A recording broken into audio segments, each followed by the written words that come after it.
9 മാസത്തിനിടെ ഇനി 2 തെരഞ്ഞെടുപ്പാണ് കേരളത്തിൽ നടക്കാൻ പോകുന്നത്. ആ സമയത്ത് കേരളത്തിലെ ഭരണപക്ഷത്തിന്റെ തെറ്റായ രീതികളും ഭരണവിരുദ്ധ വികാരത്തെയും കുറിച്ച് സംസാരിക്കാനുള്ള ഘട്ടത്തിലാണ് പ്രതിപക്ഷത്തിലെ ഒരു പ്രധാന നേതാവിനെക്കുറിച്ചുള്ള ലീലാവിലാസങ്ങൾ പുറത്തുവരുന്നത്.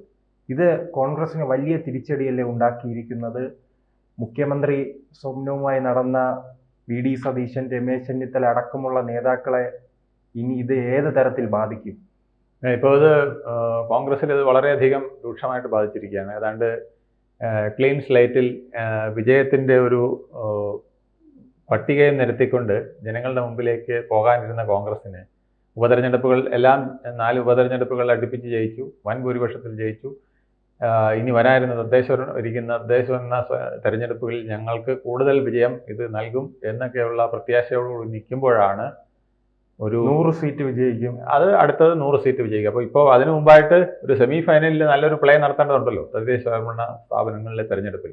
ആ തെരഞ്ഞെടുപ്പിൽ ഉദ്ദേശിച്ച വിജയം നേടുന്നതിന് വേണ്ടിയിട്ടുള്ള ശ്രമം കോൺഗ്രസ് നടത്തിക്കൊണ്ടിരിക്കുമ്പോൾ കൂടുതൽ യുവാക്കളെ തദ്ദേശ സ്വയംഭരണ സ്ഥാപനങ്ങളിലെ തെരഞ്ഞെടുപ്പിലേക്ക് മത്സരിപ്പിക്കാൻ, അവരെ കൂടുതൽ ഐക്യത്തോടെ മുന്നോട്ട് കൊണ്ടുപോയി യൂത്ത് കോൺഗ്രസിലെയും KSUവിലേക്ക് ഒത്തിരി ചെറുപ്പക്കാരെ തദ്ദേശ സ്വയംഭരണ സ്ഥാപനങ്ങളിലേക്ക് മത്സരിപ്പിച്ച് വലിയ വിജയം കോൺഗ്രസിന് നേടണം എന്നൊക്കെയുള്ള പദ്ധതികളുമായിട്ട് വി.ഡി. സതീശനും പുതിയ കോൺഗ്രസ് നേതൃത്വവും മുന്നോട്ട് പോയിക്കൊണ്ടിരിക്കുമ്പോഴാണ് ഒരു അശനിപാതം പോലെ രാഹുൽ മാങ്കൂട്ടത്തിൻ്റെ അശ്ലീല കഥകൾ പ്രചരിക്കുകയും അത് നാടാകെ മലീമസമാക്കുകയും ചെയ്തിരിക്കുന്നത്. അതിലേറ്റവും കൂടുതൽ വിഷമിക്കുന്നത് കോൺഗ്രസിലെ എല്ലാ നേതാക്കളും.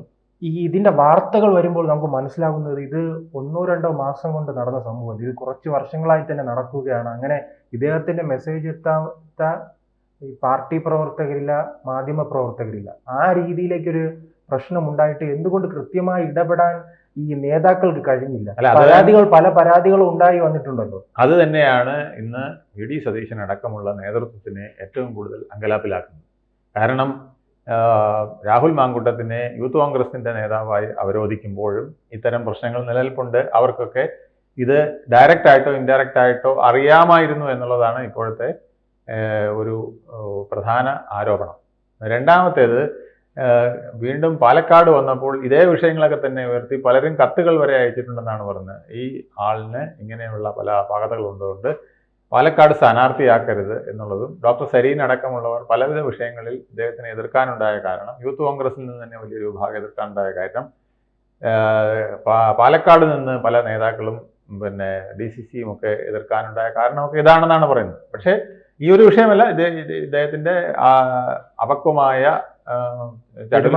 പെരുമാറ്റങ്ങൾ പലപ്പോഴും ഇത്തരം വിഷയങ്ങൾ ഉൾപ്പെടെ ചൂണ്ടിക്കാട്ടപ്പെട്ടിട്ടുണ്ട്. എന്നിട്ടും ഷാഫി പറമ്പിലും അതുപോലെ തന്നെ വി.ഡി. സതീശനും അവരെ സംരക്ഷിച്ചു എന്നുള്ളത് വരും ദിനങ്ങളിൽ അവർക്കും ഒരു ഭീഷണിയായിട്ട്, അവരുടെയും ഒരു തെളിഞ്ഞ രാഷ്ട്രീയ മുന്നേറ്റത്തിന് തടസ്സമായിട്ട് വന്നേക്കാമെന്നും വിലയിരുത്തുന്നുണ്ട്. അതുകൊണ്ടാണ് എത്രയും പെട്ടെന്നൊരു രാജി എന്നൊരു വിഷയത്തിലേക്ക് നീങ്ങുന്നത്. പക്ഷേ അതിനൊരു വേറൊരു പ്രശ്നമെന്ന് പറഞ്ഞാൽ, ഈ രാജി ഉണ്ടായാൽ ഇനി 6 മാസത്തിൽ കൂടുതൽ സമയമുള്ളത് കൊണ്ട് വീണ്ടും ഒരു തെരഞ്ഞെടുപ്പ് പാലക്കാട് ഉണ്ടാവുകയാണെങ്കിൽ അത് BJPക്ക് മേൽക്കോയ്മയായിട്ട് വരുമോ? പാലക്കാട് തെരഞ്ഞെടുപ്പ് നടക്കുമ്പോൾ സ്വാഭാവികമായിട്ടും പീരുമേട്ടിലും തെരഞ്ഞെടുപ്പ് നടക്കും. പീരുമേട്ടിൽ കോൺഗ്രസിന് മുൻകൈ നേടാൻ കഴിയാതെ അത് ഇടതുപക്ഷത്തിന് മുൻകൈയായിട്ട് വരുമോ? അപ്പോൾ ഈ കഴിഞ്ഞ 4 ഉപതെരഞ്ഞെടുപ്പുകളിൽ ഉണ്ടാക്കിയ രാഷ്ട്രീയ വിജയം അത് ഇവിടെ മങ്ങിപ്പോകുമോ? അത്തരത്തിലുള്ള 2 അസംബ്ലി തെരഞ്ഞെടുപ്പുകൾ വരുമ്പോൾ പഞ്ചായത്ത് തെരഞ്ഞെടുപ്പിനെ വേണ്ട രീതിയിൽ ഫോക്കസ് ചെയ്യാൻ കഴിയാതെ വരുമോ? മറ്റൊന്ന്, യൂത്ത് കോൺഗ്രസിൽ അടുത്ത ആൾ ആര് എന്നുള്ള തർക്കം നിൽക്കുന്നു. വൈസ് പ്രസിഡന്റായ അബിൻ വർക്കി പ്രസിഡന്റായിട്ട് വരണമെന്ന് രമേശ് ചെന്നിത്തല അടക്കമുള്ളവർ പറയുമ്പോൾ അങ്ങനെയല്ല, പുതിയ ഒരാളെയാണ് കണ്ടെത്തേണ്ടത് എന്ന് പറഞ്ഞുകൊണ്ട് KC വേണുഗോപാലും, കാരണം അവിടെ സാമുദായിക ഒരു സമവാക്യമുണ്ടല്ലോ. KPCC പ്രസിഡന്റ് ന്യൂനപക്ഷമാണ്, യൂത്ത് കോൺഗ്രസ് പ്രസിഡന്റ് ന്യൂനപക്ഷമായി മാറുന്ന ഒരു അവസ്ഥയുണ്ട്. ഒന്നാമത് തന്നെ അവിടെ മുസ്ലിം ലീഗ് ഉള്ളത് കൊണ്ട് ന്യൂനപക്ഷമാണ് ആ UDFനെ നിയന്ത്രിക്കുന്നതെന്ന വലിയ രീതിയിലുള്ള വിമർശനമുണ്ട്. അപ്പോൾ കോൺഗ്രസ് തന്നെ ഒരു ഭാഗത്ത് മുസ്ലിം ലീഗും കോൺഗ്രസ് പൂർണ്ണമായ ഒരു ന്യൂനപക്ഷത്തിന് കീഴടങ്ങുന്നു എന്ന വലിയ പ്രതിസന്ധി ഉണ്ടാകുമല്ലോ. അല്ല, ഇതെല്ലാം അവർക്ക് തലവേദന. വെള്ളാപ്പള്ളിക്ക് കൂടുതൽ ഊർജ്ജം നൽകുവാണ്. എല്ലാവർക്കും, BJPക്കും ഒക്കെ പിന്നെ CPMനും എല്ലാം ഊർജ്ജം നൽകുന്നതാണ് ഈ വിഷയങ്ങൾ. കാരണം CPM ഇത് ഒരുപക്ഷെ രാഹുൽ മാങ്കൂട്ടത്തിൽ രാജിവെച്ചാൽ പോലും ഈ പ്രശ്നം അവസാനിപ്പിക്കുമെന്ന് തോന്നുന്നില്ല. കാരണം അവര് ഉന്നം വയ്ക്കുന്നത് വി ഡി സതീശനെയാണ്, അവരുന്നം വയ്ക്കുന്നത് ഷാഫി പറമ്പിലിനെയാണ്, അവരുന്നം വയ്ക്കുന്നത് KPCC നേതൃത്വത്തെയാണ്. കാരണം ഇവരുടെ അറിവോടുകൂടി ഇത്തരത്തിലൊരാളെ യൂത്ത് കോൺഗ്രസിൻ്റെ പ്രസിഡന്റ് ആക്കിയത് പോട്ടെ, അത് അവരുടെ ഇഷ്ടം. പക്ഷേ MLA ആക്കുമ്പോൾ MLA എന്ന് പറയുന്ന പദവിയുടെ പ്രത്യേകതയും ലൈസൻസും ഉപയോഗിച്ചുകൊണ്ട് ഇയാൾ സ്ത്രീകളെ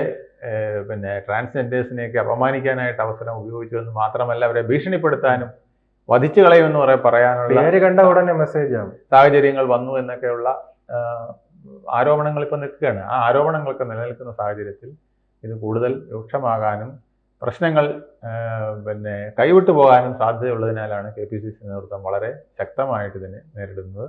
AICC എന്തായാലും അവരത് ഏറ്റെടുക്കാൻ തയ്യാറല്ല എന്നുള്ള മട്ടിൽ KPCC നേതൃത്വത്തിന് തിരിച്ച് നിങ്ങൾ ഉചിതമായ തീരുമാനമെടുക്കൂ എന്ന് പറഞ്ഞിട്ടുണ്ട്.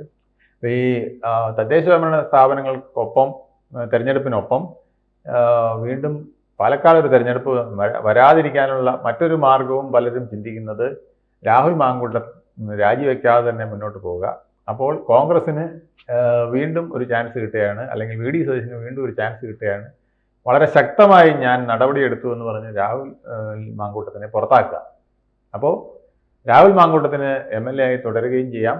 കോൺഗ്രസിൽ നിന്ന് പുറത്താക്കി എന്ന് പറഞ്ഞ് VD സതീശന് കൂടുതൽ ശക്തമായിട്ട് നിൽക്കാനും കഴിയും. അങ്ങനെ പാർട്ടിയെ ധിക്കരിക്കുന്ന ഒരാളിനെ ഞങ്ങൾ പുറത്താക്കി, പ്രാഥമിക അംഗത്തിൽ നിന്നും പോലും പുറത്താക്കി എന്ന് പറയുമ്പോൾ കുറെ കൂടെ VD സതീശനത് വെയിറ്റേജ് ഉണ്ടാകും എന്ന് ചിന്തിക്കുന്നതും ആരും ഉണ്ട്. എന്തായാലും ഇന്ന് വൈകുന്നതോടുകൂടി അതിനൊരു തീരുമാനം. കഴിഞ്ഞ ലോക്സഭാ തെരഞ്ഞെടുപ്പിന് ശേഷം വലിയ രീതിയിൽ കേരളത്തിലുണ്ടായ ചർച്ചയാണ് ഈ കോൺഗ്രസുമായി ബന്ധപ്പെട്ട് വലിയ രീതിയിൽ യുവാക്കളെ വളർത്തിക്കൊണ്ടുവരാൻ കോൺഗ്രസിന് കഴിഞ്ഞു, മറുഭാഗത്ത് CPM-ന് കഴിഞ്ഞിട്ടില്ലെന്ന ഒരു വലിയ ചർച്ച ഉണ്ടാകുന്ന ഘട്ടത്തിൽ ഇപ്പോൾ ഈ യുവ നേതാക്കൾ തന്നെ കോൺഗ്രസിന് തലവേദനയായി മാറിയിട്ടുണ്ടല്ലോ. തീർച്ചയായിട്ടും കോൺഗ്രസിന്റെ ഏറ്റവും വലിയ ശക്തി എന്ന് പറയുന്നത് ഇന്ന് യൂത്ത് കോൺഗ്രസും KSU-മാണ്. കാരണം കോൺഗ്രസിൽ ഖടറിട്ട മധ്യവർഗവും വൃദ്ധരുമൊക്കെ ഏതാണ്ട് വേദികളിൽ മാത്രം പ്രത്യക്ഷപ്പെടുകയും വേദികളിൽ തള്ളിക്കൂടുകയും ചെയ്യുകയും ഫീൽഡ് വർക്കിനും പ്രവർത്തനത്തിനും പോകാതിരിക്കുകയും ചെയ്യുന്ന സാഹചര്യത്തിൽ യൂത്ത് കോൺഗ്രസ്സുകാരാണ്, KSU-കാരാണ് പലപ്പോഴും പല സമരങ്ങൾക്കും മുന്നിട്ടിറങ്ങുകയും അടികൊള്ളുകയും തൊഴികൊള്ളുകയൊക്കെ ചെയ്തിട്ടുള്ളത്. പക്ഷെ അവർക്ക് പോലീസിൻ്റെ മർദ്ദനം കിട്ടാനും കേസുകൾ അകപ്പെടാനും മാത്രമേ യോഗമുള്ളൂ. ഇതുപോലുള്ള വിഷയങ്ങളിൽ അഭിരമിക്കുന്ന രാഹുൽ മാങ്കൂട്ടത്തിനെ പോലുള്ളവർക്കാണ് ഉന്നത സ്ഥാനങ്ങൾ കിട്ടുന്നത് എന്നും ഉള്ള ആരോപണം നിൽക്കവേ യൂത്ത് കോൺഗ്രസിനകത്ത് വലിയ അന്തഃഛിദ്രമുണ്ട്. യൂത്ത് കോൺഗ്രസിൻ്റെ അടുത്ത പ്രസിഡന്റ് ആര് എന്നുള്ളത്, ആരെ പ്രസിഡന്റ് ആക്കിയാലും അവിടെ വിഷയം വരികയാണ്. അവിടെ രണ്ട് ഗ്രൂപ്പുകൾ നിലനിൽക്കുന്നത് നമുക്കെല്ലാവർക്കും അറിയാം. ഐയും എയുമായിട്ട് രണ്ട് ഗ്രൂപ്പുകൾ നിൽക്കുകയാണ്. ഈ വിഭാഗത്തിൻ്റെ ആളായിട്ടാണ് ഇപ്പോൾ രാഹുൽ മാങ്കൂട്ടത്തിൽ നിന്നിരുന്നത്. ഇപ്പോൾ ഐ വിഭാഗത്തിൻ്റെ എന്ന രീതിയിൽ, അതായത് ഉമ്മൻചാണ്ടിയുടെയും രമേശ് ചെന്നിത്തലയുടെയൊക്കെ ഒരു ആശീർവാദത്തോടു കൂടി നിന്നിരുന്ന ആളാണ് അഭിൻ വർക്കി. അഭിൻ വർക്കിക്ക് സ്ഥാനം കൊടുത്താൽ അതൊരു വിഷയമാവില്ലേ? എന്നാൽ അഭിൻ വർക്കിയുടെയും അല്ലെങ്കിൽ രമേശ് ചെന്നിത്തലയുടെയും ഒക്കെ കൂടെ നിൽക്കുന്നവരുടെ പ്രത്യേകമായ ഒരു നിർദ്ദേശം മുന്നോട്ട് വന്നിരിക്കുന്നത് യൂത്ത് കോൺഗ്രസിന്റെ പ്രസിഡന്റായിരിക്കുന്ന രാഹുൽ മാങ്കൂട്ടത്തിൽ മാറുകയാണെങ്കിൽ തീർച്ചയായിട്ടും ആ സ്ഥാനത്തേക്ക് നിലവിൽ രണ്ടാമത് ഏറ്റവും കൂടുതൽ വോട്ട് നേടി ജയിച്ച വൈസ് പ്രസിഡന്റ് അഭിൻ വർക്കി തന്നെ ഈ സ്ഥാനത്തേക്ക് വരണം എന്നുള്ളതാണ്. ഇത്തരം സ്പർദ്ധകളും പ്രശ്നങ്ങളും അവിടെ നിൽക്കുന്നു. ഇലക്ഷൻ പടിവാതിൽക്കലെത്തി നിൽക്കുന്നു. സ്ഥാനാർത്ഥികളെ നിശ്ചയിക്കണം, കൂടുതൽ ചെറുപ്പക്കാരെ രംഗത്തിറക്കണം. അടുത്ത അസംബ്ലി ഇലക്ഷനും അതുപോലെ കൂടുതൽ ചെറുപ്പക്കാരെ രംഗത്തിറക്കണം. അതിനൊക്കെ പ്ലാൻ ചെയ്തുകൊണ്ടിരിക്കുന്ന VD സതീശനും കോൺഗ്രസ് നേതൃത്വത്തിനും ഇതൊരു തലവേദന തന്നെയാണ്. ഇത് പരിഹരിച്ചില്ലെങ്കിൽ വരുന്ന തെരഞ്ഞെടുപ്പിൽ അത് കോൺഗ്രസിനെ സാരമായി ബാധിക്കുമെന്ന് എല്ലാ നേതാക്കൾക്കും പൂർണ്ണമായ ബോധ്യവും ഉണ്ട്. കൂടുതൽ വാർത്തകളും വിശേഷങ്ങളും നിങ്ങളിലേക്ക് എത്താൻ ABC മലയാളം സബ്സ്ക്രൈബ് ചെയ്യുക, ബെൽ ബട്ടണും അമർത്തുക.